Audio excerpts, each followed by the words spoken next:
What's a controversial music opinion that you have? Serious question. How do I know if my music opinion is controversial? There is no such thing as a musical opposite you can. In fact, like country and hip-hop, you can like pop and black metal occasionally. Listen to something outside your comfort zone. You might find something you like. Just because you don't like the community doesn't mean you shouldn't listen to the band. Complex is not necessarily better. You don't have to memorize every song, have every album and know the bassist's name to be a fan of the band. Just gotta like their sound. When an artist dies, his music is still shiz if it was shiz. The death doesn't change anything. Every piece of music exists for someone, even if it's just the recording artist. People who say they don't write music like they used to back in the 60s and 70s are full of crap. I grew up in the 60s and 70s, and there was just as much crap back then as there is now. There's a song in every genre that people will like. They just have not found it yet. Edit. Something I'd like to add is everyone should check out the Sounds of Spotify profile on Spotify. They have playlists for every genre. Chinese post-punk. They got it. Argentinian indie. You betcha. Nostalgia is the worst when trying to defend a musical genre or era. It's kind of egocentric to think that culture peaked when you were a teenager and nothing better came out after that. Hitting high notes shouldn't be the only gauge for a good singer. Slowing down the song doesn't make it sound good. Ooh. Musician here. I've got one. So, standard procedure these days is to release music regularly. Like every few weeks. Or once a month. Then when there are enough songs, release an album. Personally, I hate buying an album, only to discover I've already heard most of it. Even if I like the songs, it generally doesn't feel new enough to justify buying it. I'd rather hear 12 new songs at the same time. Edit. Yes. A reasonable number of people still buy albums. A lot of people have responded saying they do. So no need to ask anymore. Just because I don't like something doesn't mean it is bad. It is okay to like someone's music but not like them as a person. Most people would enjoy classical music if they let themselves. The music I listened to as a teenager, early 20s. The stuff I am most nostalgic for is mostly crap, and I am embarrassed by most of my CD collection from that time. Most country music is emo music in disguise. Grammy awards are circle jerks. I once heard music was overall more enjoyable when ugly people were allowed to make it, and I think I agree. Mainstream music is too concerned with taste and not enough concerned with signing people with great talent. Obligatory. I am not saying the music we have is talentless. I am only saying by today's standards many of our past great artists might not even be considered. Edit. Yikes, y'all are really burning Ed Sheeran LMAO. Edit. Thank you. Anonymous. Just because an artist died from a particular drug doesn't mean their music is good to listen to while doing that drug. Many music-based awards, especially recently with modern rap and pop, should go to the beat makers rather than the singers. Many of these songs are great because of the beat, not the lyrics. And there are not too many songs these days that I appreciate the lyrics alone. And a lot of time will listen to an instrumental if I can find it. Edit. Never gotten an award or over 100 upvotes ever. So thanks everyone. Hope 2022 brings you all a lot of happiness. Just because you can't understand the language in a song doesn't mean you can't enjoy the music. I listen to a lot of international music and don't know the majority of those languages, but I really vibe with the different sounds. If Adele had had a good boyfriend, she'd be working in Tesco. I miss only being able to buy full albums. There is magic in looking at the album art as the album plays, reading along with the lyrics that some would include, and every once in a while discovering a secret song hidden after a bit of silence. When you thought the album was done, it was an entire experience that not everyone will get to have these days. Sure, you can still buy albums, but honestly, How many kids growing up are going to nowadays? Plus, streaming music is so easy, sometimes awesome and I have a love-hate relationship with it. The struggle is real. Weird Al deserves to be in the Rock and Roll Hall of Fame. Toxic by Britney Spears is one of the best pop songs in music history. Sampling is good overall and allows creativity through re-examining past musical and sonic ideas.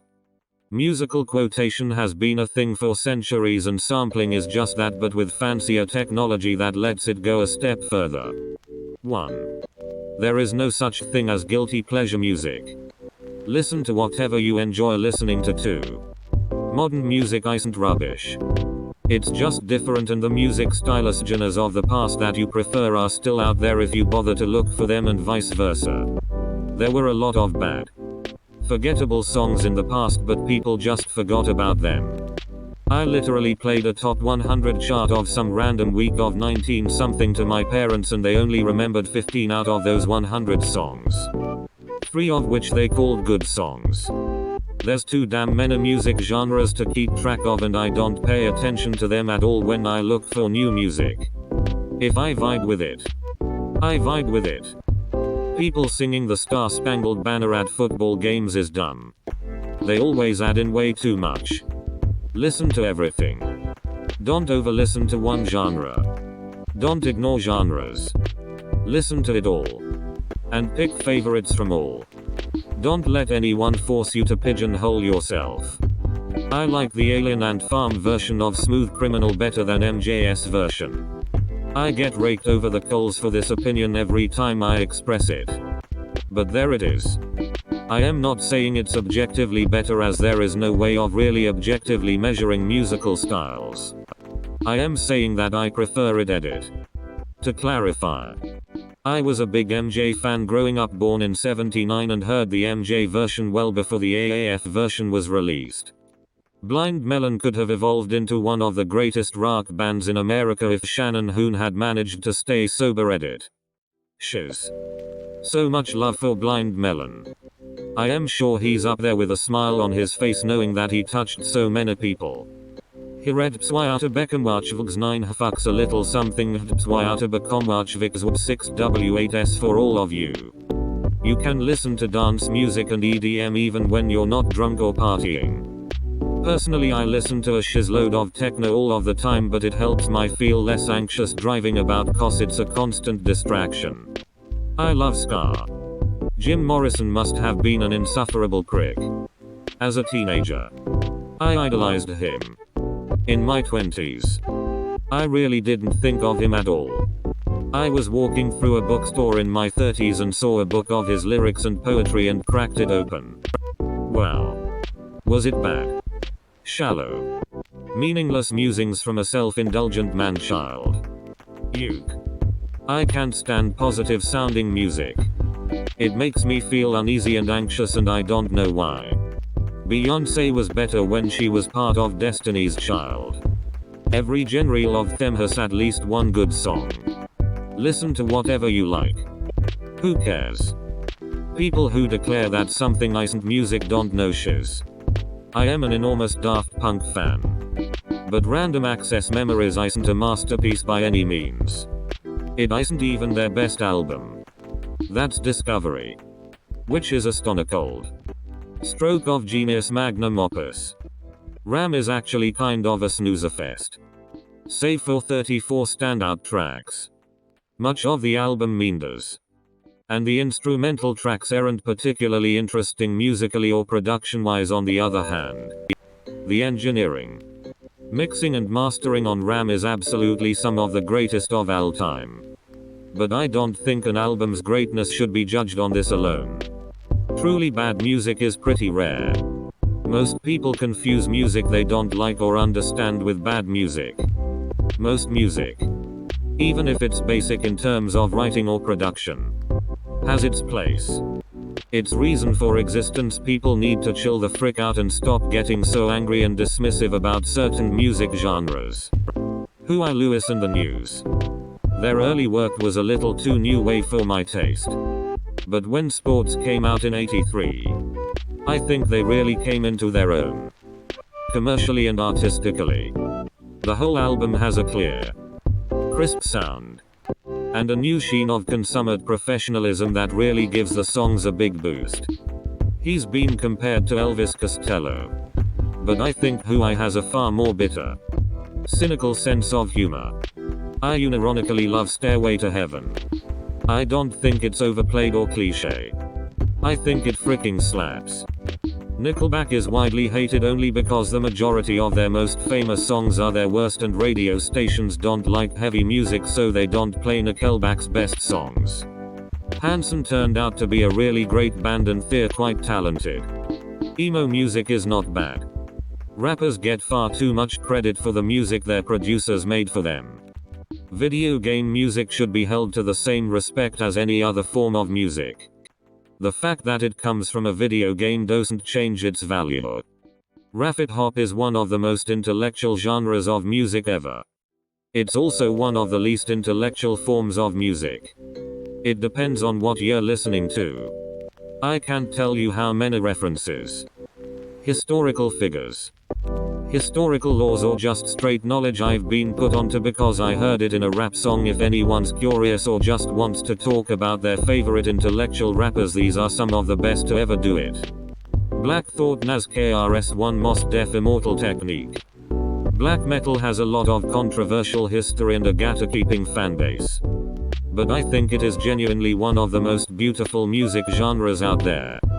Always avoided it in the past because of how controversial it was. But really, most black metal songs I have listened to are about worshipping nature, dealing with depression and contemplating our place in the universe. Very spiritual and introspective, and the music is also pretty experimental and ethereal. Something being overplayed shouldn't be an argument for why the song itself is bad. It's fine to say that music being overplayed makes it less enjoyable after a while. But the amount of times a piece is listened to doesn't affect its quality as a piece of art. Also, there's probably a reason it was overplayed in the first place. Most people thought that shit slapped. Bruh, my favorite weekend pastime is getting drunk with friends and singing sad country songs. Disco needs to make a comeback. Edit. Thank you everyone for the suggestions. Like and subscribe.